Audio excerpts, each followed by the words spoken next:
وخت مو په خیر. اروپایي ټولنه وایي په افغانستان کې د تاوتریخوالي زیاتوالی د سولې روانه پروسه زیانمنوي. دغې ټولنې هیلې ښودلې چې د سولې په خبرو کې له ځنډ سره سم د جنګ او هدفي وژنې هم بند شي.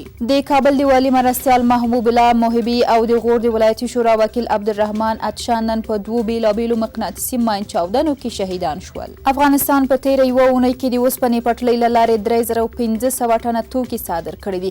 د اوسپنې پټلۍ اداره وایي چې دغه توکي د مزار شریف، هرات او تورغونډۍ د اوسپنې پټلیو له لارې ترکیې، ایران، ازبکستان او قزاقستان ته استول شوي دي.